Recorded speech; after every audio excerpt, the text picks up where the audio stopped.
couple of weeks ago, the almighty Xbox 360 turned 20 years old. It celebrated its anniversary on November 22nd. A good few folks have done things to commemorate the occasion, and seeing as this was absolutely the console of my 20s, I thought I should do something. And what better thing to do than to list 50 games from a storefront that you can't access anymore? Xbox Live Arcade was the home of so many damn good titles, easily purchasable through the channel points that you've just redeemed on a card you've got from GameStation or wherever. They generally cost around 400 points, 800 points, 1200 points, occasionally even free, but there was a lot of fun to be had, and as the years went by, XBLA went from a place where you could generally find a whole lot of emulated arcade classics to somewhere that featured the very hottest of indie games, a bunch of gems that were easily as good as most any full price game. And when I think of the 360, Xbox Live Arcade is generally the first thing that springs to mind when it comes to reasons why I freaking loved the system. And so, why not celebrate it? Now, as it currently stands, making a proper top 50 of XBLA games isn't necessarily the easiest thing. As mentioned previously, the XBLA storefront no longer exists, and while some of these games are backwards compatible and still available to buy for later Xbox consoles, that's not always the case. While a lot of XBLA games made their way off of the platform, there's plenty that didn't, even some of the most loved titles out there. And old Xenio, as cracking as it is still a ways away from being able to play everything. Also, there's a little question as to how far to go when it comes to the unoriginal titles that were on the service. In other words, slightly older ports from the actual arcade or other consoles. I've got a sort of hard and fast rule here of not including anything that's older than the 5th generation. It would be kind of a cop-out to fill a video about the Xbox Live Arcade with ports of 80s and early 90s coin-ops and 16-bit games, as that wouldn't be representative of what really went on with XBLA. Still, I have included a bunch of ports from the arcade and consoles that were, at the time, the easiest way to legitimately play the game in question. In short, while the likes of Sonic the Hedgehog, X-Men and Centipede are out, games like Symphony of the Night, Guardian Heroes and Daytona USA are most definitely in. In the end, I think I've got a pretty good representation of my favourites from back in the day, and hopefully a bunch of your favourites are here too. If they aren't, I'm sure you'll let me know. And with all that said, let's get on with it. Amusingly, considering all the previous babble, the first game is quite an old school one indeed. It'd be easy to forgive anyone for thinking that this is just a NES title if they somehow weren't familiar with the adventures of the Blue Bomber. However, 2008's Mega Man 9 was a wholly new entry into the series, and one that kept almost entirely faithful to the classic aesthetics of the series. It wasn't made using the development tools of old, but it sure looks like it in many ways, at least until you notice that there's lots of sprites on the screen and they aren't flickering. However, you can even emulate that if you want. It's also pretty faithful in terms of difficulty. It's punishingly hard and in all the typical Mega Man ways, the sort where there is a certain order when it comes to tackling the robot masters, but that's something you've got to find for yourself. At a time when a lot of old franchises were stricken by bad revivals and remakes that tended to take unwise trips into 3D land or get unwelcome coatings of brown sludge thrown all over them, Mega Man 9 was quite refreshing, and it happily stands along with its 8-bit counterparts.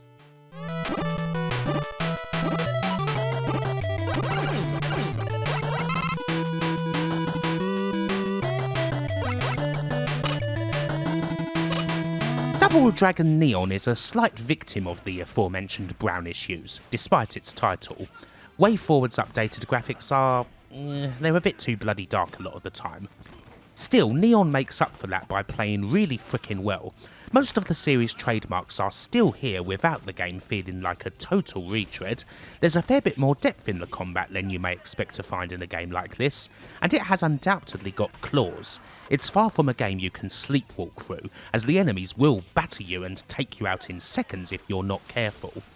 And while the graphics aren't necessarily the best out there, Neon's got a fine presentation that doesn't take itself too seriously. You got a bunch of games that tried to throw things back to cheesy 80s action style aesthetics, and Neon's one that I think of quite fondly. I much prefer it to the likes of, I don't know, Far Cry 3 Blood Dragon. It's not perfect, but it's a lot of fun to get out of that garage and take out all those thugs that have kidnapped Marion. Again.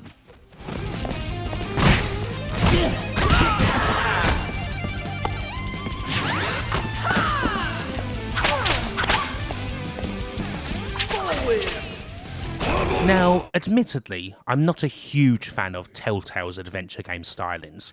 It's the sort of thing that aged rather poorly for me as time went on, and I think that's probably reflected by just where The Walking Dead has ended up. I'm sure some people may scream at the position, but I do still have a place for it. The art style is still damn strong after all, and the story most certainly shines through the first season. That can't be denied, even if the actual playing of it can be just a bit too clumsy for me nowadays, and the series itself, much like Telltale, suffered from diminishing returns as the years went by. And it was undeniably a huge hit, the fourth best-selling title in XBLA's history, in fact. So I can't not include it somewhere. While it's not a game I massively enjoy now, I absolutely did at the time, and that means something. These people might need more help than I do.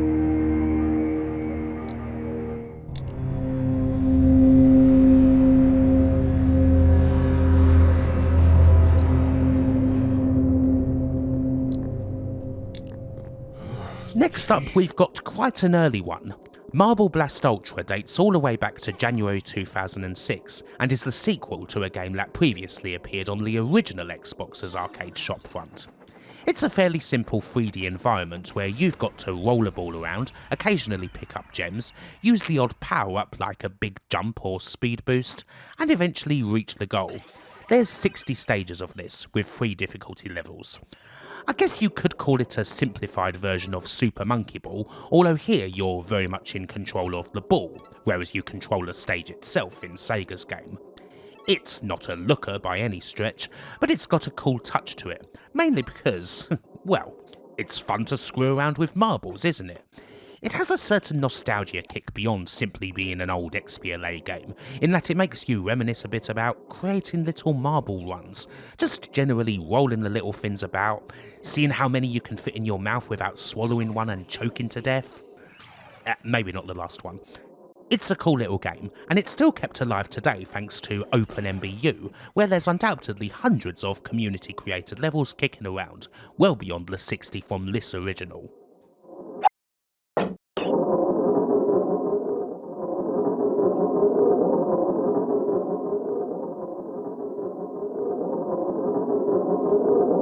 Checkpoint. Super Street Fighter 2 Turbo HD Remix is up next, and it is a somewhat peculiar version of the game. This is the first title here that's a remake, but one where you have the option of either playing the original or a remixed edition with whole new graphics, music, and even altered commands. Therefore, I am entirely judging this on the aforementioned remix, and in this regard, it's a curio. The new and highly cartoony graphics are perhaps a little Marmite, and most definitely of their time, the sort of thing that gets a bit of piss taken out of it today. On reflection, it doesn't really hold a candle to the original sprites, and the simplified commands aren't wholly welcome either. That said, it still plays nicely, enough for me to play it quite a lot back then, and the OC remix music is undoubtedly fantastic. HD Remix definitely had its time in the sun back in 2008, even if time hasn't been wholly kind to it in some ways.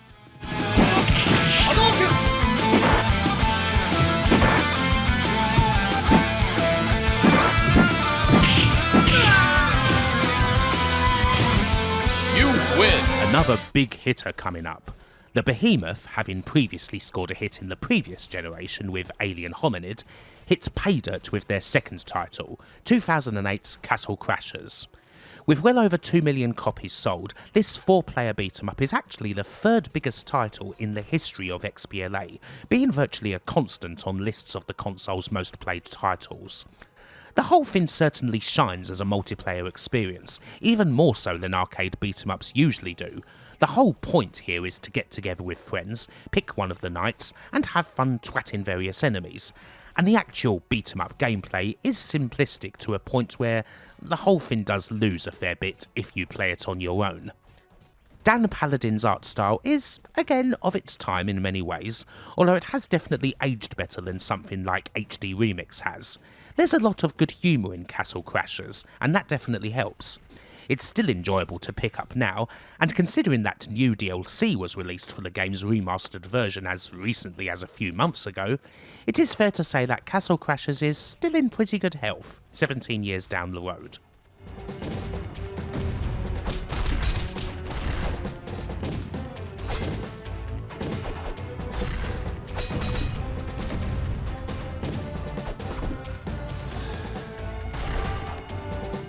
Treasure were quite prolific on the 360, porting a big chunk of their library to Xbox Live Arcade. We will be seeing one of those ports later on, but first off we've got the original game they made for the platform, 2011's Bangai-O HD. Now, Bangai-O is an odd beast, even by Treasure standards.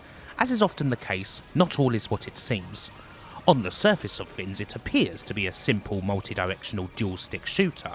However, if you try to play the game as if it were Robotron, you will be destroyed in seconds. There's strategy, there's puzzling, there's toying around and finding the approach with the weapons and the dashes and all that that's not going to get you ripped apart, and there is most certainly satisfaction when you get there. Now, of the three Bangai-O titles, this one is perhaps the weakest. To me, the ultimate Bangai-O experience is Spirits on the Nintendo DS, as it is an utterly perfect handheld title. But still, even if XBLA was pretty well serviced by multi-directional shooters, there is nothing quite like Bangai-O, and Missile Fury is still a fine game. The saddest thing really is that in 2025, it still remains Treasure's second to last new game. They are still active, but they haven't released anything original since 2014.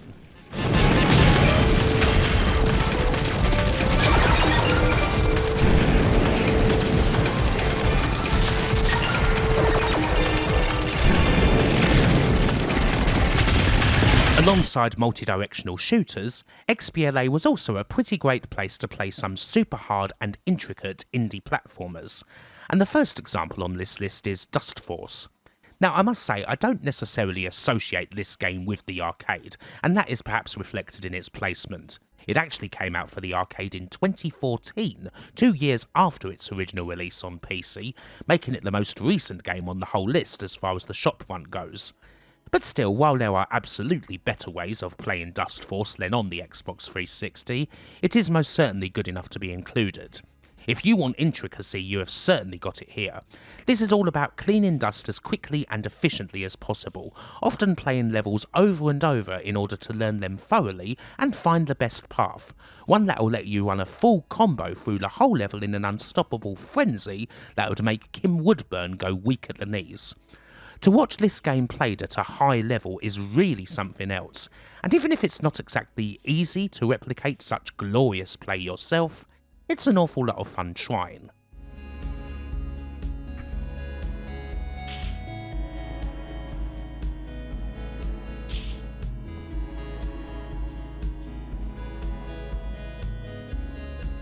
Here's a bout of casual puzzle matching that didn't get enough attention in the day and scarcely gets a mention now.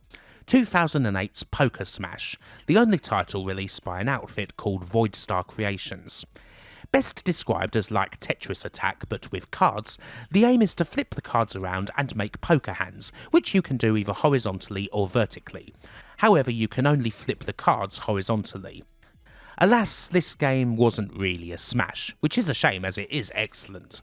The poker hands goal is very much conducive to the typical feeling of adrenaline you get when playing this sort of match game, trying to keep the plate spinning, not let a column get out of control, and somehow managing to save yourself even when things look completely hopeless.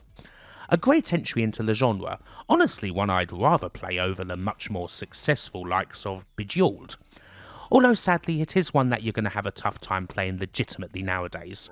Obviously the Xbox Game Store is gone, and the only other release of this game was on iOS, where it's long since been delisted. There was a successful Kickstarter for a Windows version in 2013, but unfortunately that did not come to pass for whatever reason.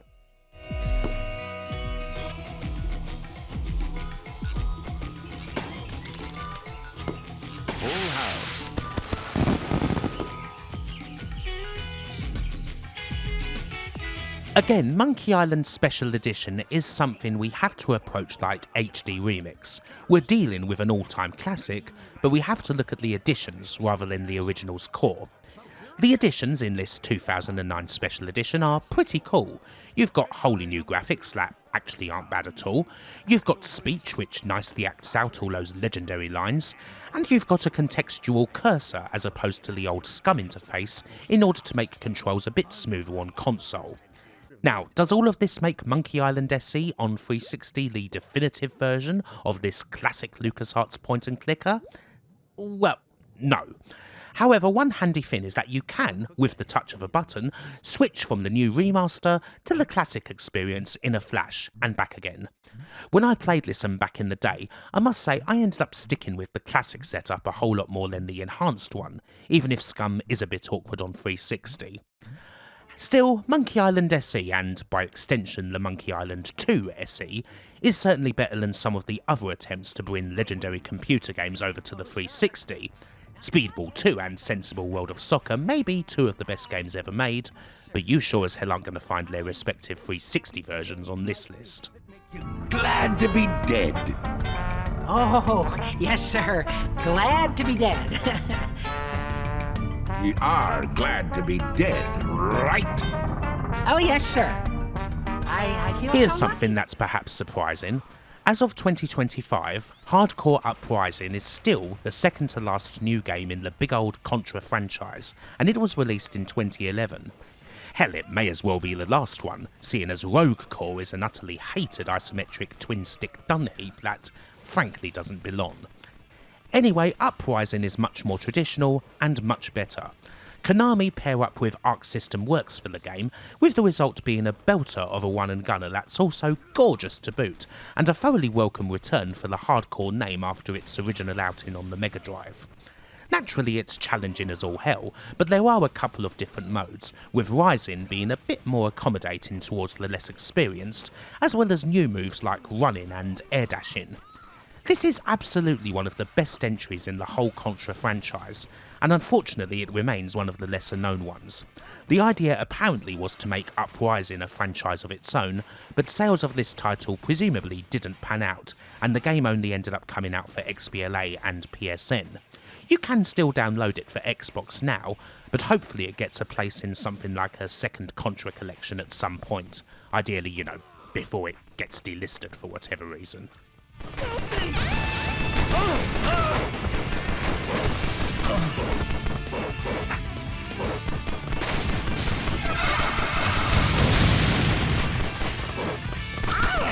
Here's something that's especially nostalgic about XBLA and the 7th generation. It's the time when PopCap were the undisputed champions of casual gaming, masters of the simple yet bright, vibrant and utterly entrapping, the games that you simply can't put down. Feels like a long time ago, considering that EA bought them out in 2012 and immediately turned them into a freemium-choked soulless slop zombie. And speaking of zombies, that's our next game. Plants vs Zombies from 2009 is PopCap at their best. A glorious bit of tower defence this, a whole load of strategy, but in a package so succinct that anyone can grab hold of it, absolutely chock full of charm. Grab the sun and use it to clear the lanes of the brain eaters, using your horticultural knowledge to battle them with the various plants you've got at your disposal, maxing your sun units with sunflowers, dealing with the various zombies who can bypass your defences if you aren't careful. Wonderful, really, as charming and as fun to play now as it was 15 years ago. Still, you may not know that as recently as a month ago, a remaster of this game came out under the name of Plants vs Zombies Replanted. And now that you know this, you should go ahead and seek out the original game instead.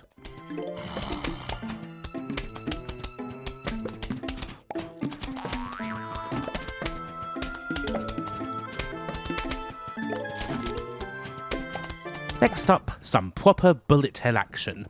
Trigger Heart Exelico originally came out in 2006 for arcades in Japan, also getting a Dreamcast port in 2007, but it was 2008 when we got a taste of Warashi's game in the West, here on XBLA. This is a proper slice of the good stuff. All the things you generally expect from Danmakus are here, whether it's the old curtains of bullets, or our heroes being thoroughly anime. The main gimmick here is also cool. You can fire off anchors to catch enemy ships, and while you can use these ships as a shield, it's generally more fun to just fling the ships immediately at other enemies, slinging them right back into their face.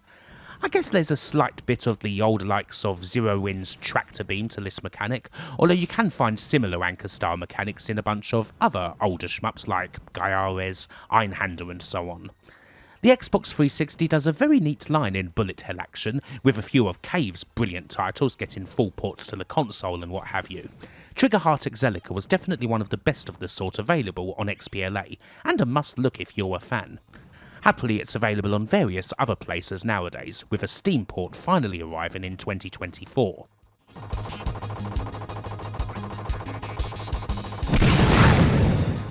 Continue. Emergency. The target has. We're sticking with shooting action, but, well, things are getting a lot more psychedelic. 2007's Space Giraffe comes straight out of the mind of the man, the legend, the yak, the Mr. Jeff Minter. Not that you need me to tell you this, as a single look at the game would tell you that immediately. Space Giraffe, with its endless VU visualizations and broken Nixie Tube aesthetics, is a typical feast for all the senses. Well, all the senses bar smell anyway. One where you can even put some music on and the game will use it for its backgrounds. The game itself has similarities to Tempest, although it stresses that it's not the same. And indeed, the main pull and mechanic of Space Giraffe is entirely different, seeing as it is to actually let the enemies get to the rim where you are and then knock them off, a process known as bulling. However, you have to balance this with keeping the power bar from coming down, and you bring that up by taking enemies out in the traditional manner. There's other little tricks to scoring, such as keeping enemy shots on the grid until you beat a stage, which you do simply by shooting them, but the process of playing quickly becomes clear. Don't stop moving, and actually be a bit more measured with your bullets, which is slightly tricky as they don't actually stop spewing out of you. Space Giraffe is fantastic, although it was unfortunately hamstrung at the time by a couple of exceptionally negative reviews, which is a shame. This is one of Minter's best, and missing it would be like passing on a particularly spicy yet sumptuously tasty plate of chicken jalfrezi at the Ginger Curry House. The yak would be perfectly within his rights to strike you for that.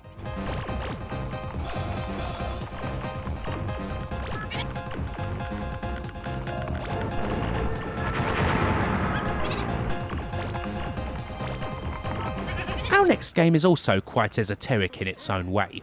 Stacking comes from the boffins at Double Fine Productions, initially given life during their famed Amnesia fortnight, where Tim Schafer assigned 4 teams to work on developing smaller projects while the ultimate fate of Brutal Legend hung in the balance, and it's a joyous effort simply on premise alone. A puzzle game set in a gilded age of industry and opulence, where you play as the smallest son of a family of chimney sweeps, on a quest to rescue the rest of your kin from an evil baron who's kidnapped and enslaved them. Only trouble is, everyone in this world is actually a Matryoshka doll, and so you achieve goals by stacking people together, starting with Charlie, usually without their knowledge, so that you can control them, use their special abilities, and generally get to places or talk to people that tiny Charlie Blackmore cannot interact with. It's an open-ended sort of puzzle that's peppered with shots of the adventures you naturally associate with Double Fine's head honcho, set in an absolutely lovely world. You don't get too many games like this at all, never mind ones from the 7th gen, and it really shows off Double Fine at their creative best. I mean, for my money, it's certainly better than anything that has the misfortune of featuring Jack Black. One of their finest works.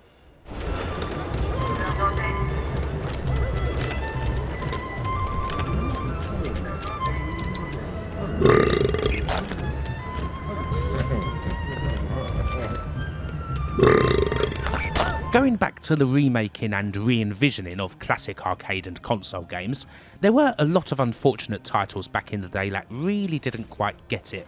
They threw something perfectly good into a 3D blender and they ended up with something floaty, soulless and just generally botched. I mention this again because I think a lot of the particularly lame examples, whether it's Turtles in Time Reshelled or Russian Attack Expatriate, were trying to follow in the footsteps of a game that got it absolutely right, that being 2008's Bionic Commando Rearmed. This fabulous recreation of the NES title gets everything spot on. The still highly colourful graphics, Simon Vickland's spectacular arrangement of the classic soundtrack, welcome additions like the challenge rooms, speedy weapon changes and some strong boss fights. It's updated in all the best ways, and it still feels like the excellent original into the bargain, to a point where it's actually a thoroughly decent alternative to the NES game. It doesn't render it obsolete or anything like that, but it's definitely on the same level.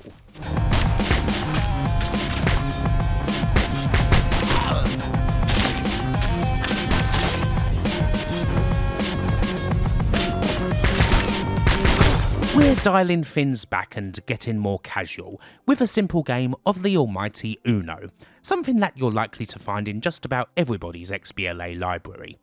While this may not necessarily be the sort of bombastic action or creative fancy you would get from the best of the service, the 2006 XBLA version of Uno is, much like the earlier Castle Crashers, one of the best ways on XBLA to simply hang out with the folks on your friends list, chatting while playing the venerable card game. Perhaps you're waiting to play something bigger with other folks who inhabit, I don't know, the general video game discussion forum on Rotten Tomatoes or something like that, and a bunch of you play a bit of Uno while you're waiting on others to show up. As mentioned previously, it's one thing that damn near everyone was almost guaranteed to have, playable on even the dodgiest of internet connections. Uno is hardly reinventing the wheel, but it's certainly serving a purpose, and for that, it absolutely merits a place on the list. Just, don't play it with randoms. They've probably got their Xbox camera on, and chances are they're taking Captain Picard to warp speed in front of it while you're trying to spot an opportunity to challenge. Kinda distracting.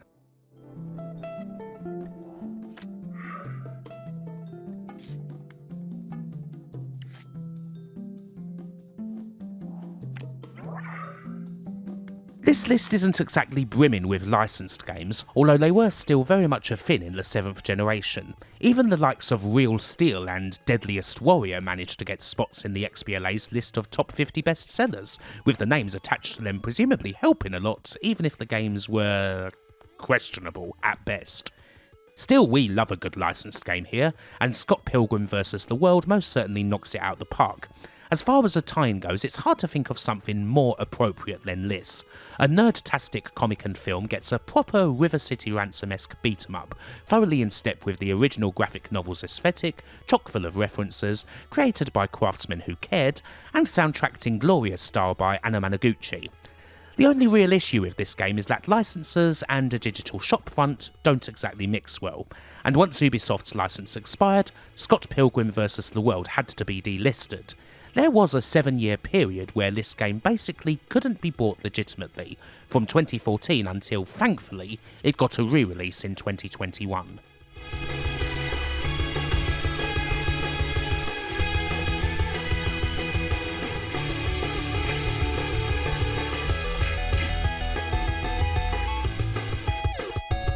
If you like your video game heroes to be reserved, laid back, and only occasionally witty and showy, you're in exactly the wrong place here. Splosion Man is not those things.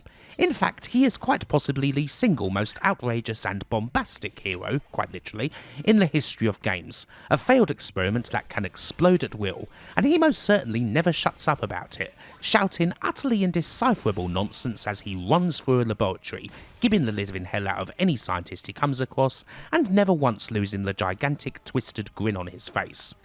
This 2009 game is, well, it's completely obnoxious, more in your face than being whacked with a 2x4 that's got Bubsy the Bobcat's face on it, and thanks to all of that, it's completely brilliant. Splosion Man's presentation reaches a line beyond the line, and it's one of the funniest platformers ever made. Just wonderfully done, and all that explosion, or splosion rather, based jumping, does make for pretty good gameplay in the bargain. It's a fantastic game, but worryingly, it's never been made available outside of Xbox. You can still buy and play it on a modern Xbox console, but with Twisted Pixel now being part of the Meta Empire, there is a fear that at some point this classic, a big hit at the time by the way, could just disappear one day and not be available for legit purchase. Just have to kinda hope that doesn't happen.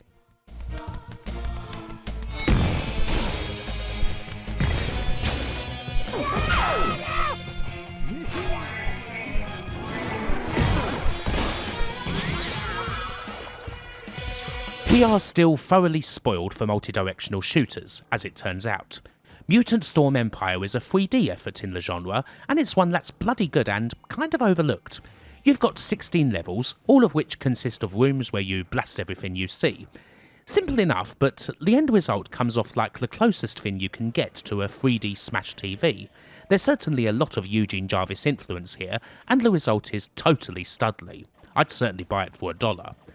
What Mutant Storm Empire perhaps lacks a little bit in the graphic front, it more than makes up for with its tremendous challenge and intensity.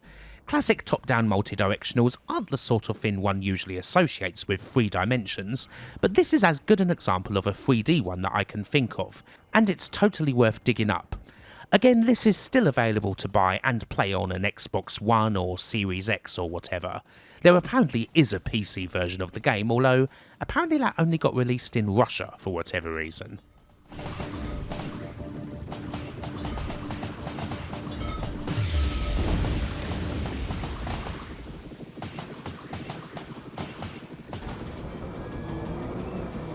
We head into the top 30 with another game that came out rather late on the arcade, but it's such a beautiful and well done title that it simply has to have a place here. 2013's Brothers, A Tale of Two Sons is a cooperative game, albeit one that's perfectly playable by one person, where you control the aforementioned two sons, Nai and Naya, through a rather fantastical world, on a quest to cure your father's ills.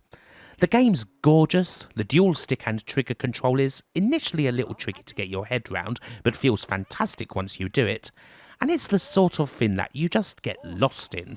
Beyond the satisfaction that comes from solving puzzles, there's all the other little interactions you can have with people, animals and objects, all of which differ greatly depending on which brother's doing them. Whether it's petting cats, rocking an old lady's chair, or simply sitting down and enjoying the view, there is a lot to appreciate here, and it's still thoroughly pretty now. Amazing to think that the guys who made this Starbreeze were also the folks behind Darkness 1 and 2.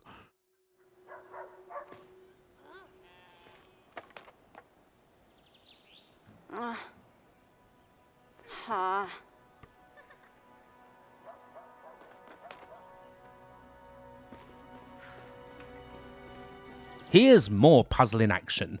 2010's Chime is one that's got a bit of a musical twist, with an added bonus of it only costing 400 points and the money going to children's charities. The game is something of a cross between Tetris and Lumines. You create quads using the different shapes that are then filled up as the beat line crosses them, with the idea being to fill up the grid with as many quads as you can, upping and maintaining your multiplier by either creating new ones or making the existing quads bigger. The aesthetic is quite simple, but much like Lumines, the whole thing comes off like a cool little sequencer, with appropriate stabs of music coming in when the beat line passes a new quad. The music itself is fine too. We've got some neat electronic and minimalist choices from the likes of Philip Glass and Orbital that were donated to the game, although if there's one thing that's a bit of a shame here, it's that there's only a few songs to choose from.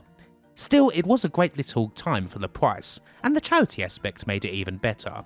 Unfortunately, the one big game not-for-profit publisher who released Chime didn't end up lasting long, only releasing this and a couple of mobile titles.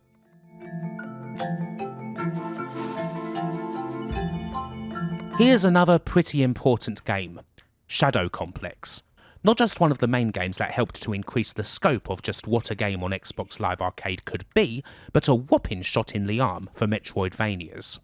Chair, whose first title was the rather odd if ultimately middling Undertow, a game a lot of people know after getting it for free following a lengthy period of Xbox Live downtime, knocked it out of the park with this one in 2009, a sprawling sci-fi affair where Jason, as voiced by the ubiquitous Nolan North, gets pulled into a secret base when a hiking trip with his girlfriend goes, well, slightly awry, to put it mildly.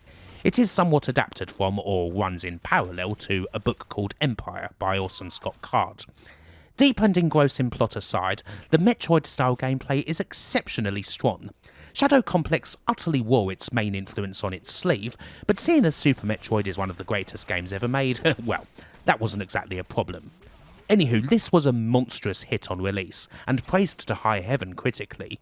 It was an XBLA game that was right up to date with the times, as strong as basically any full price title, and as sleek as any of them too.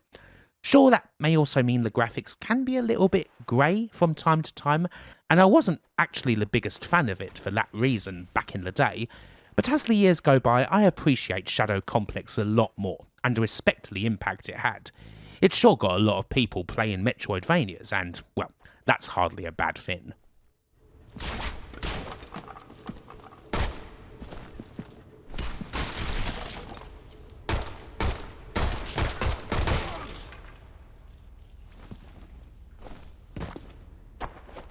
Next, a journey from a silly little thing to an all-time XBLA great. Once Geometry Wars was a game within a game, Something Bizarre Creations inserted into their big hit original Xbox game, Project Gotham Racing 2, as a little something for players to screw around with in the garage. Nowadays, Geometry Wars itself is probably more famous than Project Gotham is.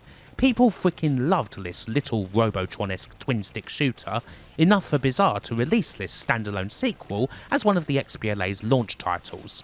This game, Geometry Wars Retro Evolved, launched the 360 service on November 22nd, 2005 alongside the likes of Bankshot Billiards 2, Bejeweled 2, Mutant Storm Reloaded and a bunch of older arcade classics, and, well, this is quite easily the best of the launch titles. Indeed, it would be years before another XBLA game could even hold a candle to it. Geometry Wars Retro Evolved was the unquestioned king of the live arcade until 2007, the champion of the Blade's dashboard, and it's still bloody brilliant 20 years later.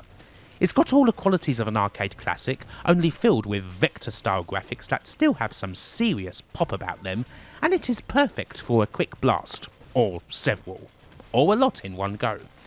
The first Retro Evolved is damn brilliant indeed, although Bizarre Creations, as it turns out, were pretty far from done with Geometry Wars at this stage.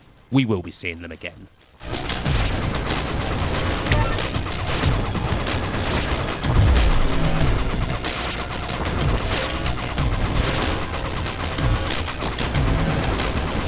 Sega, it must be said, absolutely ruled on the Xbox Live Arcade, primarily due to their ports of arcade games that, at the time, were pretty tough to play anywhere else, not to mention the various ports of Dreamcast titles.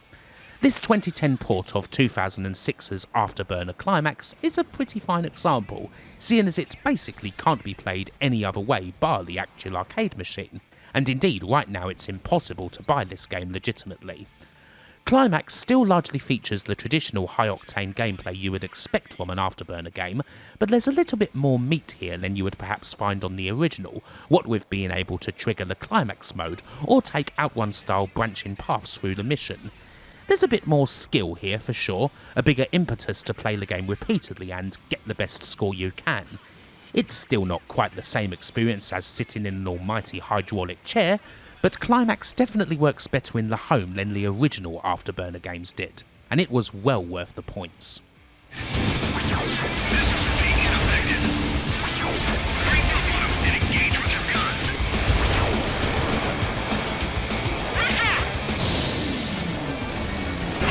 We're halfway through the list, and Treasure are back again, this time with a port of one of their classics.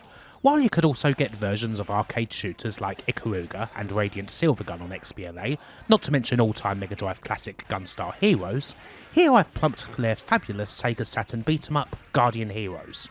It's old-fashioned belt-scrolling action, but with a few big old treasure twists, the RPG elements, commanding various entities to do your bidding, the lanes that you travel in and jump to and from that originally appeared in their classic Yu Yu Hakusho Mega Drive fighting game. There's tons going on, in a package that's utterly filled with character. If there's one thing that slightly brings this package down, it's that the game does default into having the dreaded Vaseline filter on as part of its remixed graphics package. Happily, this can immediately be turned off. Originally released for the Sega Saturn in 1996, Guardian Heroes is slightly older than the majority of games here, but the key to its inclusion here is that, well, in 2011 this was absolutely the easiest way to play the game. Saturn emulation was pretty bloody ropey back then, and a legit copy of the game? Well, even in 2011 you're easily looking at 3 figures for that. Best to fire it up on the old live arcade, really.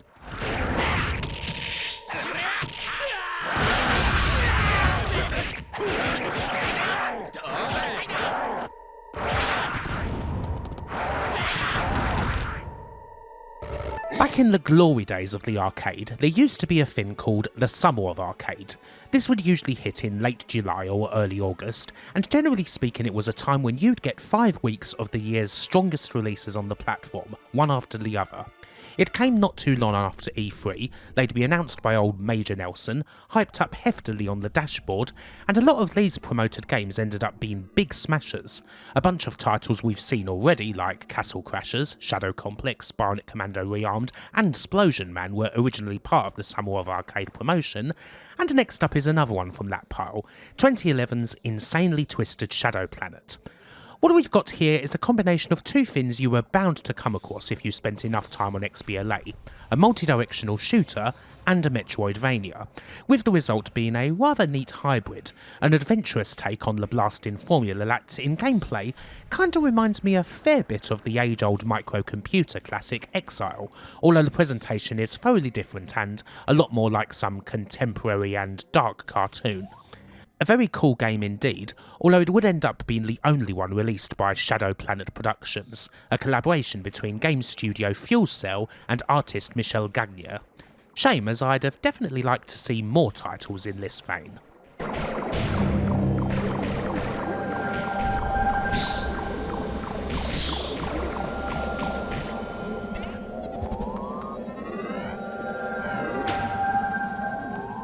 Up next, pinball. And as far as pins go, there was really only one game you needed on the 360. Good old Pinball FX, specifically Pinball FX 2. This 2010 release didn't just feature all the tables from the original 2007 game, it ended up being added to endlessly, with various packs of tables for other Xbox games, tables for Star Wars, for South Park, Marvel Comics heroes. The list kinda goes on. While the original Pinball FX was pretty successful in its own right, FX2 is where Zen Studios hit pay dirt. It helps a lot that they're rather good at making these virtual pins.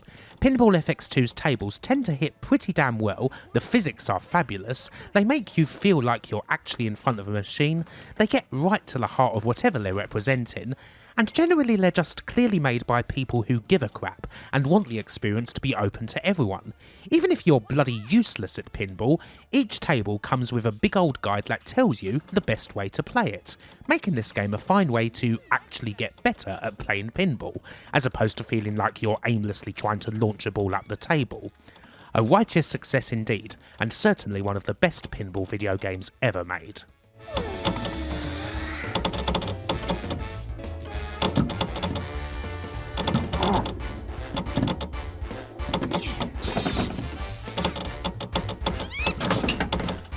Having already pleased PC folks mightily in 2009, Torchlight came dungeon crawling onto XBLA in 2011, complete with a new interface and controls that were adapted for console play, and the results were excellent.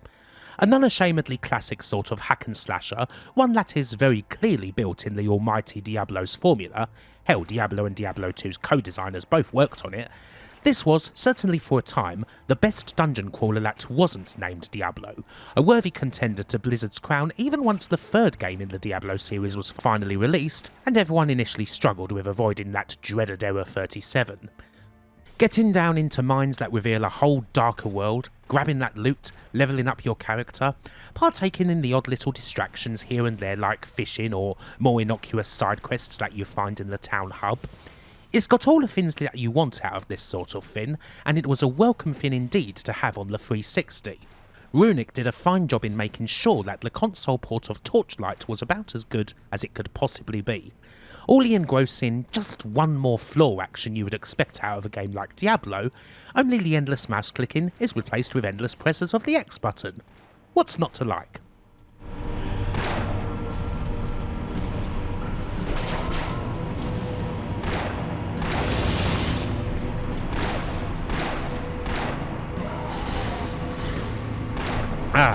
Just the name brings back memories. Restless dreams brought on by an extreme fever. A whole sea of pegs, talking animals who spawn pyramids, flippers and magic hats in the blink of an eye. No end of time lost thanks to the ultimate distractive magic, the almighty Peggle. PopCap have many ludicrously successful titles, of course, but Peggle is for me undoubtedly their pinnacle, and it found its way onto the live arcade in 2009, joining other casual games by them like Bejeweled 2, Feeding Frenzy and Zuma. It's bagatelle with a whole load of nifty extras as you try to aim that ball in a way that will hit as many of the orange pegs as possible, get a whole load of the blue ones out the way, perhaps hit the pink one for a bonus, get over the 25,000 points for a free ball, land in the bucket for another. There's so many different things that can occur in the course of a Peggle shot, and while honestly there's not a huge amount of skill beyond initial aiming, timing and figuring out the first couple of rebounds, it's still immensely satisfying when the whole thing goes utterly right and you end up with some outrageous shot that's just netted you a six-figure score.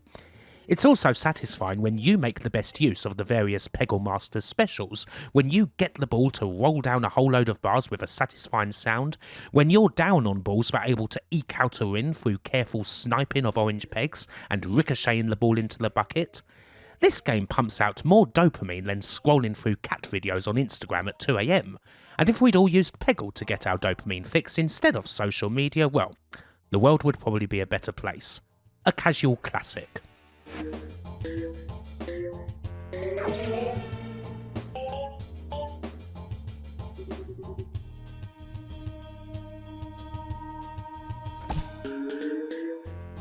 Oh, and speaking of dopamine, the top 20 begins with a game that simply cannot not be included here, for it is, by a long way, the most successful title on Xbox Live Arcade. In digital and physical copies combined, this game sold well over 12 million copies on the 360. Admittedly just a tiny portion, around 3.5% of the 350 million plus and counting that it sold in its lifetime. Nothing even comes close. Hell, it didn't matter a jot that the game cost 1,600 points when it arrived on XBLA in 2012, 400 more than virtually anything else on the service. It was, after all, already a juggernaut, a modern legend, something that was well on its way to becoming the single most successful video game ever made.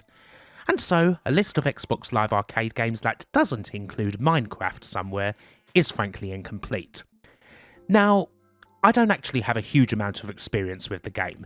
It was something that passed me by for a bit, and then when I truly became aware of it, well, it was already gigantic. Something quite intimidating to get into at that stage, if I'm honest. It is, after all, something where you can basically just do whatever you want. There may be an ender dragon lurking somewhere, but that isn't exactly the point of the exercise. It's all about building your world. Still, while my understanding and insight into the phenomenon that is Minecraft is rudimentary at best, I have no end of respect for it. I mean, just by itself it's a frickin' lovely thing. Gorgeous. Iconic from the very get-go. The Xbox 360 release of Minecraft was something of a significant step, being the game's first arrival onto a console. So even as the game's history still continues to be written, and will more than likely continue well after Mojang and all of its creators are buried in the ground, the XBLA version would surely make up at least a chapter of the whole story.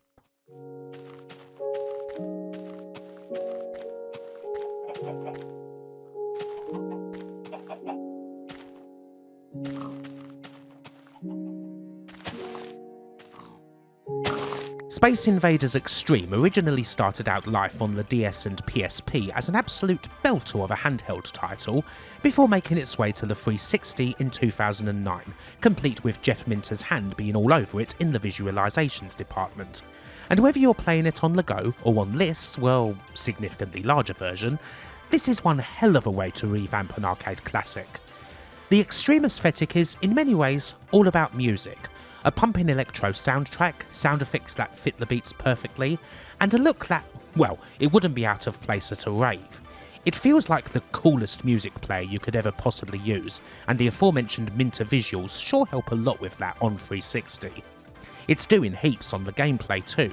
The basic and still thoroughly classic Invaders gameplay is here and still great, and everything that's added on, whether it be new weapons and power-ups, the combo chains, the different formations and occasional boss, well, it's all just quality. Space Invaders was already 30 years old in 2008, and that didn't matter a jot.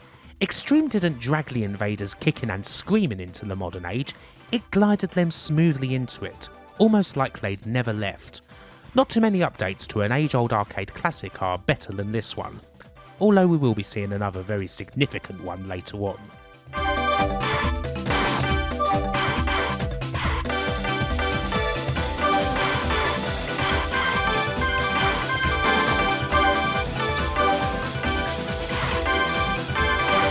Another entry that is, frankly, an absolute given. Daytona USA is one of the best arcade races ever, and it was most certainly done justice by a belter of an HD arcade port to the XBLA in 2011. Absolutely glorious graphics, the Takanobu Mitsuyoshi soundtrack, the Hornet speeding and drifting around those legendary tracks. Once again, this was a version of the game that had everything you could possibly want, and back in 2011 it was really the only way you had of playing the arcade version away from the floor because, well, good luck trying to emulate Model 2 anywhere even close to accurate back in those times.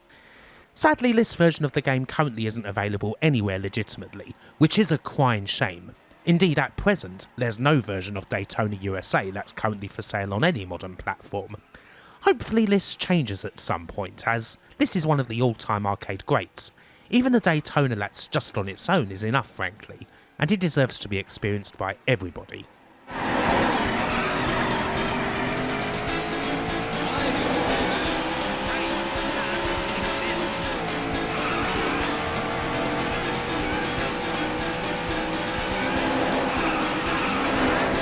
Now, if you were to ask me about underrated titles from Xbox Live Arcade as opposed to purely the best ones, there's no doubt that this next game would be the first to sprint from my lips.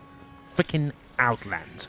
A stunning action platformer, one that got a half-decent amount of attention at the time, but doesn't really get talked about too much nowadays. And what a shame that is, for this is a title that can still swing a sword and duke it out with the best action platformers that are around today, even almost 15 years later. This 2011 game sees Finnish developers Housemarque, famed for Super Stardust and Resogun among several others, take a rare trip outside of PlayStation land for a game that's got a fair bit of the Metroidvanias about it, but chucks in plenty of cool and unique touches, particularly an ability to switch between light and dark energy that, similarly to Treasure's Ikaruga, allows you to absorb shots of the same energy and attack enemies that are the opposite energy to you. In the classic style, you also get to earn and upgrade various abilities along the way. The exploration side of things isn't necessarily as deep as something like Shadow Complex, but there's plenty enough to keep you on the hunt for secrets, and the world itself is beautifully done. Some people get a bit iffy about how this game looks, but I adore it personally. Just an utterly exceptional title, one that I majorly recommend. Unfortunately, it appears that Outland was delisted from Steam in 2024 for some reason, so you're going to need an Xbox One or Series X to buy a legit copy.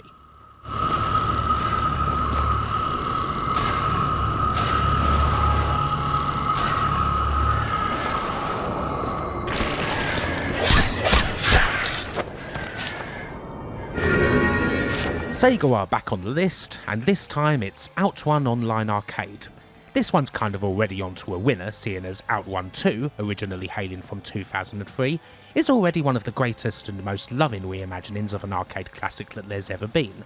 A perfect sequel that somehow manages to go even further than the original does into being all about the love of driving, about jumping in that Ferrari with your girlfriend and reaching the goal, drifting spectacularly around corners, passing rivals, and simply admiring no end of gorgeous scenery along the way.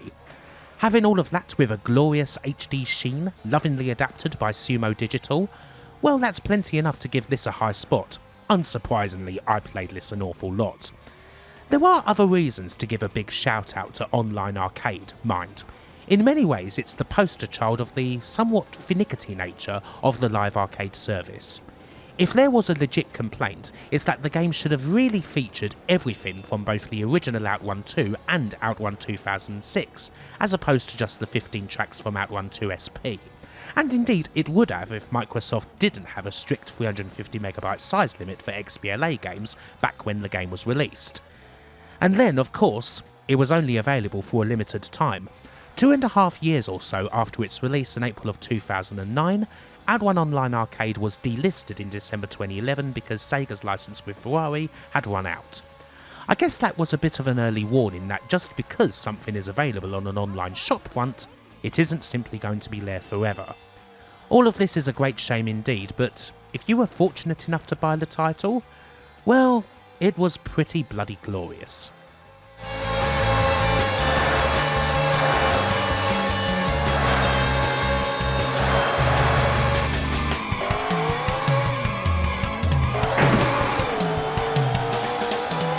Red Lynx's Trials was another pretty definitive series of games for the XBLA, and while it's not exactly spoiling much to say that Trials HD is going to be riding along here in a few entries' time, the first entry for the series comes here for its also excellent sequel, 2012's Trials Evolution. While the 2013 Gold Edition release on Steam also includes the tracks from the original HD warehouse, and as such is probably the one Trials game you should purchase over any other, Evolution's tracks are excellent in their own right, and they certainly benefit a great deal from having a wider variety of settings about them. Really, they're just as good as anything that's in the original. And of course nothing's changed about the Trials gameplay and control, because nothing needed to be changed. You accelerate, you lean, you get the appropriate amount of air, you bunny hop. It's so perfectly simple, the sort of game that even if you hadn't played for years, it would take you no time at all to pick everything back up.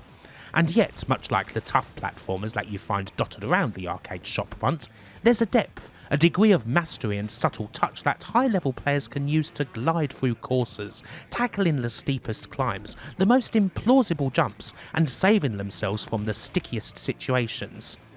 And of course there's all the fantastic mini-games that you can play with a party, and the editor you can use to create tracks of your own.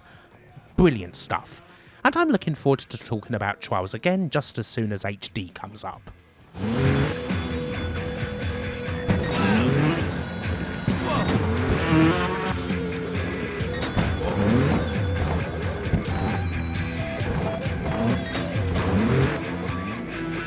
Sega's top entry in this list comes with the best game from one of their more unique series, and a game with one of the best titles ever. This is Cyber Troopers Virtual On Oratorio Tangram, a 2009 port of the 1998 Naomi arcade game, and it is a fighting game like no other. Unsurprisingly not something that performed well at all in the West, although this was a definite hit in Japan. This dual-stick third-person fighter can be tricky at first. The VRs themselves are all seriously different from each other. It's all about timing, using lateral dashing to catch the other VRs out, choosing whether you're going to take them on at distance with your various shots, or try and get close in for a quick kill, and so much more besides. The depth here is incredible, and once you really get into that, Virtual On is a title that turns from being a rather curious beast into a work of genius. I offhandedly mentioned Rotten Tomatoes' general video game discussion forum earlier, a place I used to post frequently on back in the day, and somewhere I found a bunch of friends to play a bunch of these games with. One particular poster on there was wildly passionate about this game, creating some great guides on how to get the most out of it, as well as setting up more than a few multiplayer sessions, it being kind of hard to find random matches outside of usually quite laggy ones against Japanese folk. And I think I have to credit him a bunch for my huge appreciation of the brilliance that is Oratorio Tangram. So shoutouts to you, Dead Screen Sky, if you happen to be watching. Unlike a few of the Sega games I've covered in this list, you can actually still buy this one on Xbox or PlayStation, and you definitely need to give it a go if you haven't.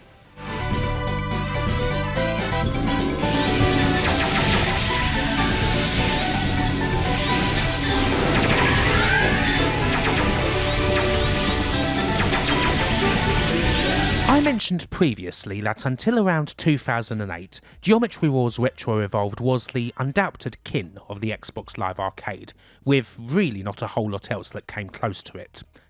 For my money, I think that changed as far as original games go on February the 20th of that year, with the arrival of N+.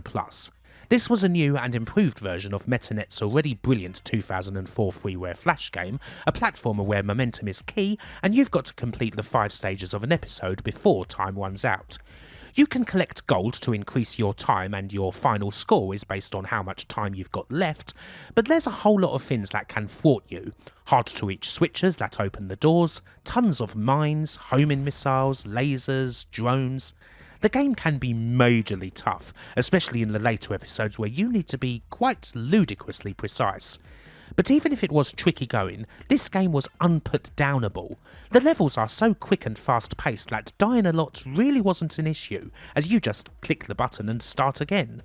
You kinda learn to enjoy losing, seeing as our ninja tends to die in rather spectacular ways, his parts ragdolling all over the shop whenever he accidentally trips a mine or meets the business end of a rocket.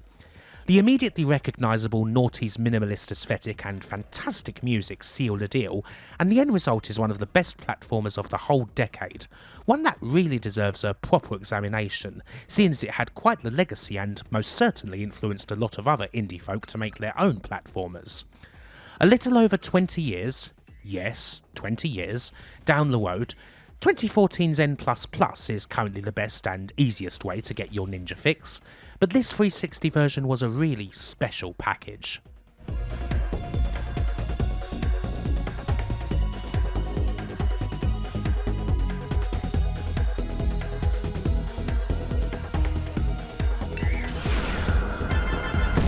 From the precision of N+, we go to something no less intricate, but altogether much more mind-bending. 2012's Fez is the game where you rotate the world in search for cube pieces, taking your cute little guy named Gomez around a whole load of puzzles in a game that is on the surface very much tinged with retro, but really has an aesthetic all of its own. Years later, there's still not a whole lot that manages to capture Fez's sheer vivacity, for lack of a better word. It's something to get lost in, that pulls you in immediately, not just for its more esoteric touches, but for its general beauty, gentle pace, and complete ignorance of failure. Even more so than something like N+, there's no real consequence for falling off the world or too far or whatever, and that's totally fine. Now I suppose I should talk a little bit here about the game's author, good old Phil Fish, the none more outspoken Quebecois who became just as famous for his controversial statements to the press as he was for this title, not to mention his starring role in that bloody awful and searingly up its own arse indie game movie. Still, Fez itself, its relaxed state of mind and amusing contrast to its hair-trigger creator, was undeniable. A lot of people have said an awful lot about Phil Fish, but his game was tremendous, and really, considering that there was an abundance of retro-themed platformers around at the time, Fez feels like it hasn't aged a day, and you can certainly find its mark on more current titles. In the end, well, this would be enough for Phil Fish. A sequel was briefly flirted with, but he later admitted that his heart wasn't fully into it, and he used one internet argument too many as a way to largely retire into the background. To be honest, a somewhat caustic French-Canadian who says wild and often ridiculous things but still makes blinding games like this one doesn't exactly feel like something that stands out so much as it did 12 years ago. Hey ho.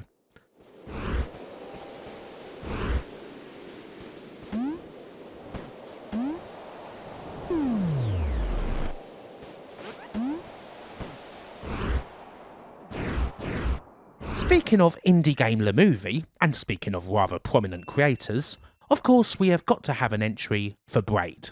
This 2008 game was again a bit of a turning point for Xbox Live Arcade, a move into games that had a lot more depth, and were more than just, well, arcade-esque experiences. And hell, this one came complete with another developer who generally just couldn't shut up. Still, just like Fez, Jonathan Blow's game is another blinder. A time manipulation-based puzzler set in an unforgettable, impossibly beautiful painted world, complete with a whole story that's open to tons of interpretation, with many a golden touch. The puzzles themselves are ingenious, the game generally so relaxing for the most part, until you get that sudden jolt of failing with Tim and absolutely everything just frickin' stopping. hop in, with nothing to do except wind the clock back. Still one of the best interpretations of death you'll find in any game for my money. The twists and turns as you get closer to the unattainable, it is still wonderful. Still just as playable now as it was then. I mean, sure, the man himself may be a pretentious dillweed, and you absolutely should laugh like hell at that scene in Indie Game where cuts of him looking all mopey and sad in silhouette are interspersed with clips of Soldier Boy taking the piss out of Braid and calling it stupid. But again, the game in question just really cannot be faulted. It's worth mentioning that the almighty Harris H. Bomber Guy has a pretty fabulous video all about Braid that's thoroughly worth watching, and does a better job of explaining the game's genius than I can in this brief little entry.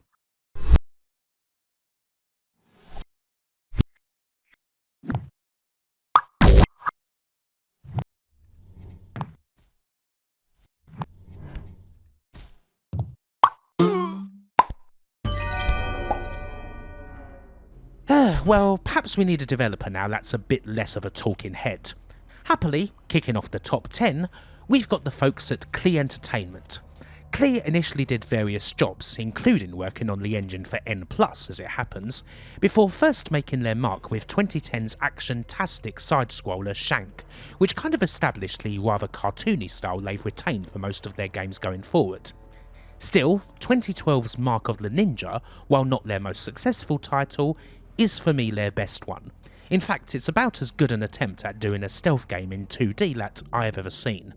Much like Shinobi or Ninja Gaiden, we've got the paradoxical ninja operating in modern times, using his cunning and his tools to outfox soldiers with guns and the like that, even if they could mow him down easily if they saw him, are going to have a hell of a time catching him as he effortlessly dashes from platforms to overhands, taking out lights with his shurikens, using various other tools, and occasionally performing the old stealth kill. Klee's cartoony graphics work well to build a rather dark and imposing scene here, and it marries well with the gameplay, emulating just what the ninja can see in the inky blackness, controlling the sound that he makes as he dashes on different surfaces and all of that.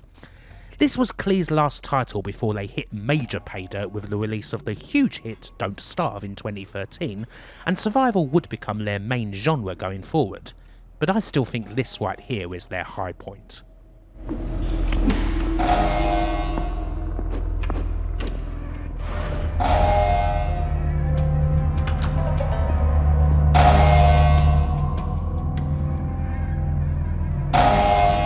As exceptional as the first Retro Revolved game was, Bizarre Creations weren't quite done, and in 2008 they released Geometry Wars Retro Revolved 2. As far as making a sequel goes, Bizarre obviously didn't need to change anything about the core gameplay of Geometry Wars, and therefore they didn't. Instead they made things better by adding a slew of different modes, complete with whole new approaches that do change how the player should approach this grid full of vicious vectors.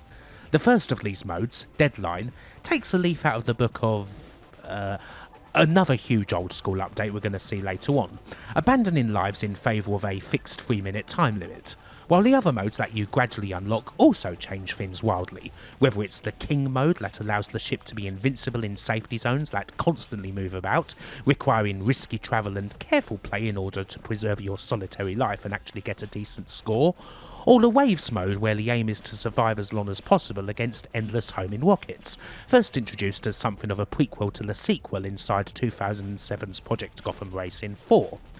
A fair few other ideas and modes were brainstormed by Bizarre and thrown up for possible inclusion here, but in the end the game ends up featuring 6 pretty killer variations on a theme, as well as the introduction of multiplayer, which obviously a lot of Geometry Wars fans had been clamouring for. Retro Evolved 2 is, in the end, a definite high point for the series, and very worthy indeed of a top 10 spot on this list.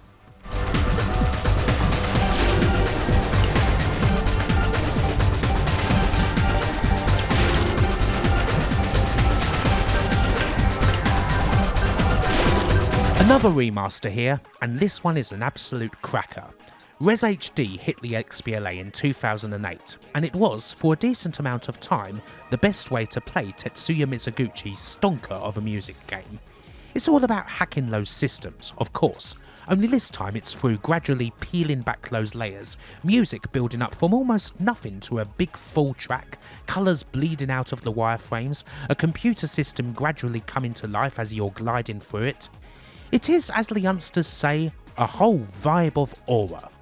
An attempt at emulating a sort of synesthesia, I suppose, taking inspiration from the chromosthetic painter Wassily Kandinsky, marrying sound and vision in a way that few games have managed to do before or since.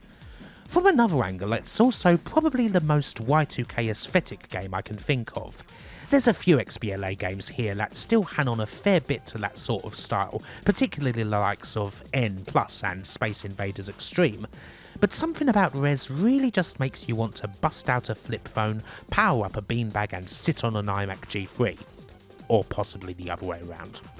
Nowadays, the VR capabilities and freeform expansions of Res Infinite make that the definitive way of playing the game, but Res HD helped get Mizuguchi's wild visions out to plenty more people, and again, it was a lot easier than plunking down an already considerable wad of cash for the earlier Dreamcast and PS2 versions of the game.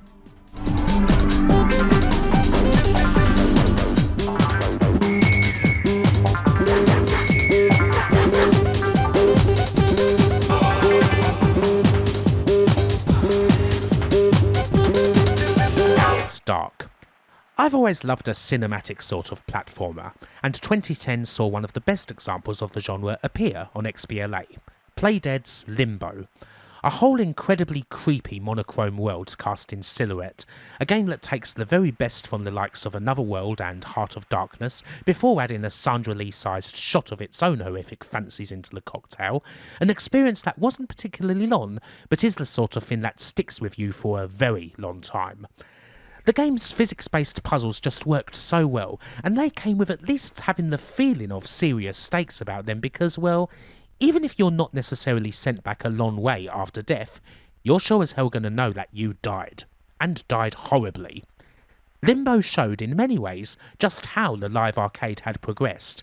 The game, for all of its artful fancies, the open interpretations, the expressionism and so forth, was a big hit indeed, going way beyond a more typical indie crowd.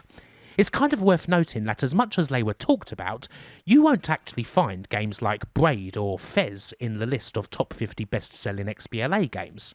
However, Limbo is in there, number 29 with a bullet, shifting more even than the likes of Peggle and the XBLA version of Doom. And this more mainstream appreciation would then carry over to their next game, Inside, in 2016. It is a shame that the original Playdead duo of Aunt Jensen and Dino Patti broke up rather acrimoniously after that, but the impact they had was pretty bloody considerable.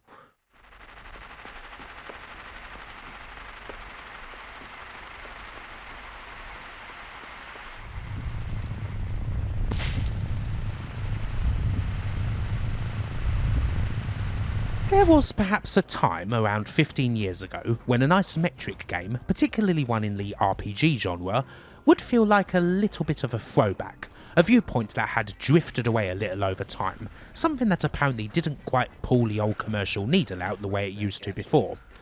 And then, along came Supergiant Games to say, screw that, they're going to help build isometric games into something thoroughly modern and relevant, and it all started with 2011's Bastion. An action RPG that tracks the efforts of the kid to rebuild a quite literally shattered world, this is a game that I pretty much fell in love with instantly. The world slowly but surely putting itself back together as you journey through it, the badass western themed soundtrack filled with transcendental moments, Build That Wall being just one of them, and of course the narration by Logan Cunningham, who, shockingly enough, was actually not a highly sought after experienced voice actor, but instead a man who worked a day job in a movie theatre at the time he voiced grizzled old Rux, although that would soon change. The play itself certainly got more than enough juice to keep you going through the 10 or so hours it takes to get through Bastion, but in the end there is more than levelling, dreadworms and scumbags taking you through this one. It's one where everything just comes together beautifully, and it is no surprise that Supergiant have continued to go from strength to strength in the years following this debut, all while still largely sticking with isometric worlds. He finds the core to the Wharf District. He steals the city's heart, Might as well.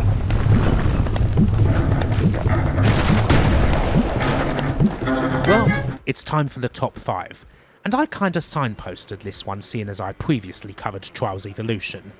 As fantastic as that is, it obviously wouldn't have happened without the almighty Trials HD.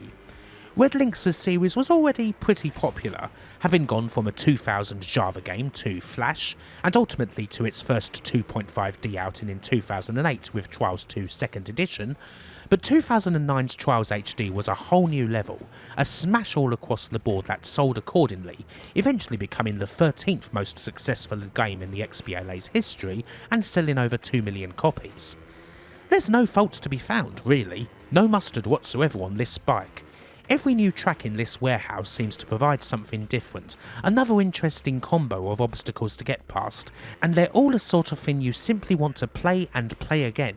When I think of competing with your friends list on leaderboards to see who can get the best times and that, or the best scores, Trials HD is the first thing I think of, particularly with the in-game meter and what have you, measuring your progress against your friends. It was worth it to constantly tinker, to try and be faultless. This, along with another game that's coming, was the perfect playground for it. The same applies to all of the minigames too, the majority of classic ones in the series being present here. The hill climb, riding inside or outside a ball, trying not to blow up the bombs you're towing, and the hilarious ski jump where you try and send your poor rider flying as far down a slope as it's possible to go. Brilliant. Oh yeah, and there's an editor too, just to really ram it all home. I remember, back when I was a little child, having so much fun with Kickstart 2 on the ZX Spectrum, basically this game's distant relation. And for all that fun to be increased tenfold with Trials HD, that was utterly special back then, and it most certainly still is today. HD is undoubtedly the peak of the series, although, is it really possible to go wrong here? I've already included Evolution, Fusion and Rising aren't exactly slouchers either. Frickin' Trials, man. It's the best. Again, even if I haven't touched it for a long time, it takes mere seconds for me to remember just how much I love it, and to get right back in the saddle.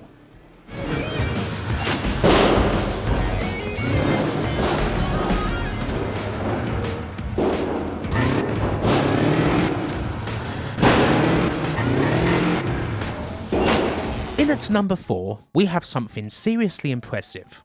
A game that manages to take the most successful arcade title ever made and improves on it. Space Invaders Extreme did a pretty damn good job of this previously, but the job that Namco did on Pac-Man Championship Edition DX? Good lord. The first Pac-Man Championship Edition, from 2007, was already exceptional. It was the last Pac-Man game designed by Toru Iwatani, and it already made the big decision that overhauled and modernised the whole game, to replace lives with a fixed timer, the game getting faster as the clock gets closer to zero. This was key.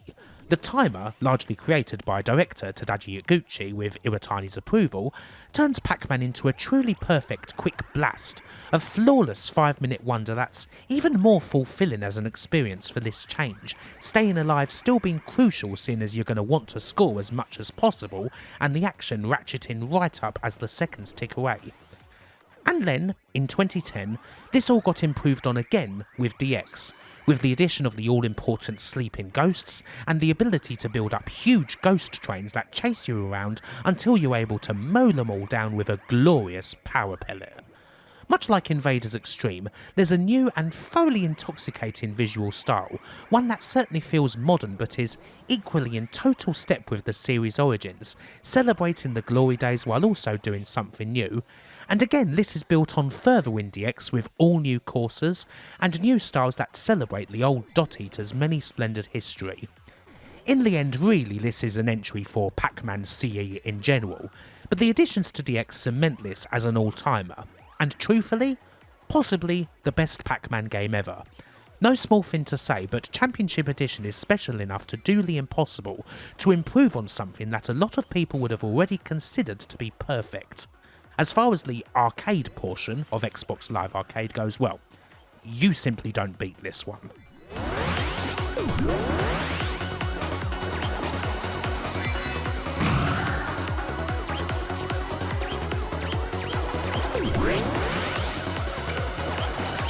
In a way, this feels a bit controversial.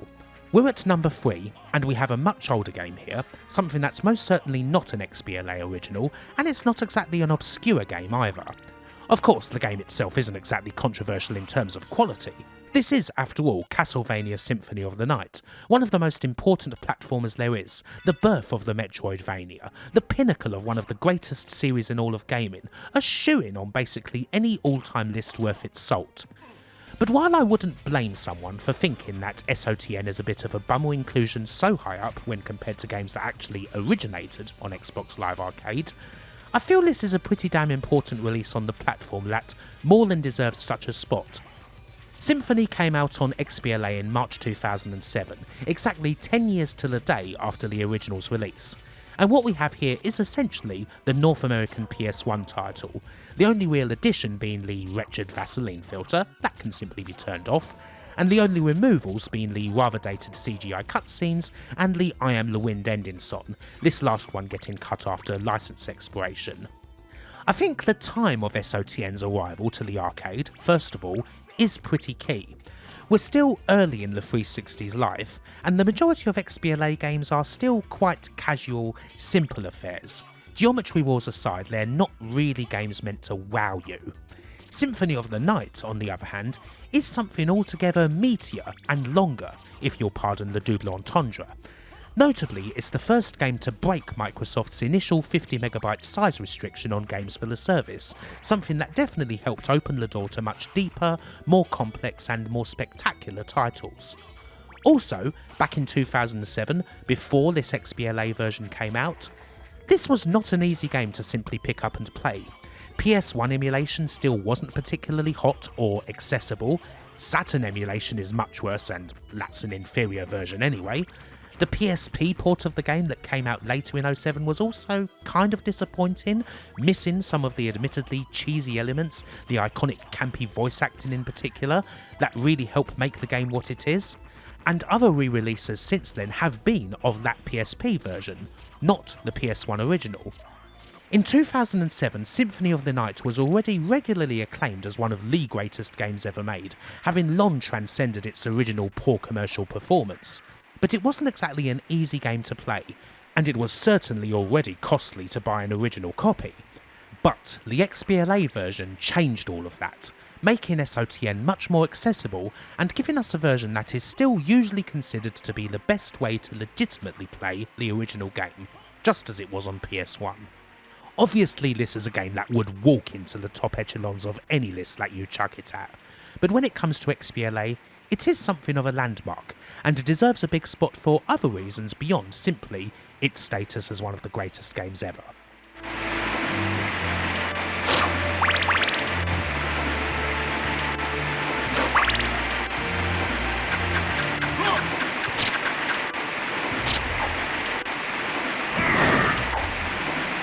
My love for Spelunky started in probably around 2010 or so, back in the days of Derek Hughes' original freeware version of the game. It was the best freeware game of them all, one of those titles I just couldn't stop playing, trying and always failing to get to the bottom of these fiendish minds and not fall victim to the many, many traps. When it came out that the game was going to be remade for XBLA, I was pretty freaking excited to say the least, and when this new version came out in 2012, yep, I wasn't disappointed. I had massive expectations that weren't just met, they were smashed. Every play of Spelunky tells its own story, still to a degree that's better than most any other roguelite, even if the story usually ends with yet another stupid death. Starting in the mines, finding damsels, spending a bit too long in an area and having to dodge the dreaded ghost, making the usually foolish decision to steal from a shop and having to deal with frenzied shotgun-wielding shopkeepers for the rest of the game, or having that decision made for you when you trigger a massive boulder that wrecks a shop as it makes its way down, occasionally spinning something you don't see all that often, a secret area, the joy that comes with getting something like a jetpack early on, feeling flash with an abundance of ropes and bombs, or barely finding any of the bastards and only using them whenever you're sure, and of course the ever-present danger that even if you think you're cruising, it takes nothing to change that. One little mistake is enough for an entire chain reaction in this Rube Goldberg nightmare of a cave. An errant hit from a snake leads to a bad reaction leads to an arrow flying into you, that arrow sequences seamlessly into an unpleasant fall that knocks you out and sticks your comatose ass right next to a deadly tiki trap, poised for a spike right up the rectal cavity. You failed. Again. And it was brilliant. When this happens, and it will, you simply can't help but laugh your head off. I've played Spelunky on and off for 15 years. Admittedly, I haven't ever beaten it. Really, I'm still not even that good at it, despite hundreds of attempts at reaching Olmec. But then I guess that's not really why I play the game. If it was, I'm sure I'd have utterly dedicated myself, grinding away for hours to reach a zen state where no situation is alien, where I can make lemonade out of lemons, reach that final goal and go even further beyond than that. Screw Olmec, we're going to Yama. But even if I have never got there, Spelunky is one of my favourite games ever. It's a game to chill out with, usually to have a massive laugh at that inevitable point of failure. Losing, truly, has never been so much fun.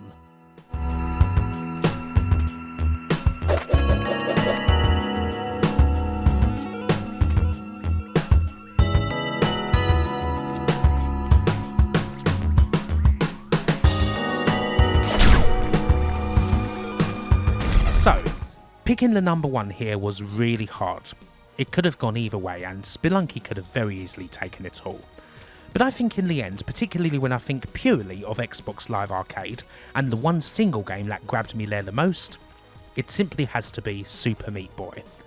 The 2010 platformer by Ed McMillan and Tommy Refenes, the one with all the gross out moments as a bloody block of meat tries to make his way through over 100 levels of punishment in order to rescue Bandage Girl from the evil Dr. Fetus, filled with guest appearances from other indie stars, including folks we've already seen like Tim from Braid, the Ninja from N and Guy from Spelunky, a whole ton of retro references to NES classics and Atari VCS aesthetics, and well, the game that is still probably my ideal platformer. As far as XBLA goes, this game had everything. As I recall, my initial play of it when it launched saw me beat the first one through in virtually one sitting, although it certainly was a vicious experience, one that took quite a few hours. But then I guess I didn't have too much better to do at the time than sit and play through the damn frustrating thing to the end. At this point I certainly enjoyed Super Meat Boy, but I don't think I'd have stuck it amongst my favourite platformers. But then, well, that was far from the end.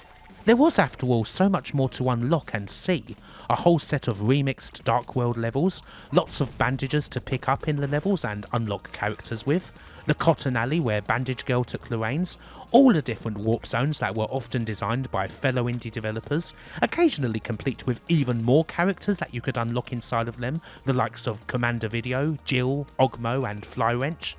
It was a long way from over.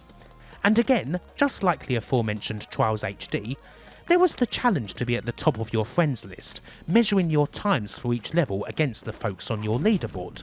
This may start with just repeating some of your favourite levels and seeing how good you can get on them, or just seeing if you can get the A+ on as many as you can, but whoo boy does it progress from there. And I just couldn't stop playing, doing everything I can, knocking off the achievements and getting closer to the ultimate goal, falling in frickin' love with the game in the process. The endless rush from either beating a tough challenge or setting a new PB, getting the A+ and the bandages, or simply pulling off a rather cool sequence of big jumps. This one bit in particular was a huge monolith. The warp zone to unlock the kid from I Wanna Be the Guy was appropriately brutal, as hard as anything I've ever done game-wise I think. But damn it, I did it. And in the end I did do everything. 107%. Golden God. It took a good couple of months at least, but there's not much more satisfaction I've felt in truly beating a game. To be honest, I don't often beat games, and it's almost inconceivable for me to completely beat them and achieve everything. But I did here because it grew to be that special, and I still feel a big tinge of that whenever I boot up Super Meat Boy today. Once again getting back in the saddle, trying to recreate the old wild routes through stages I used to do, even if my skill level's nowhere near what it was back in the day, and having a right laugh doing it. Again, this is a game where ultimately you accept failure. especially as starting again is instantaneous, and in the end you're left with a big old replay filled with all the Meat Boys that didn't make it there. With all this in mind, with how much the game just completely took over, yeah, this has to be my Xbox Live Arcade #1. One of the greatest platform games ever made, and one of my favourite games of all time, without a doubt. And with that, we're done here. So before I let Super Meat Boy play us out, I will say hopefully you've enjoyed this big old top 50 Xbox Live Arcade list, and until the next time, bye for now.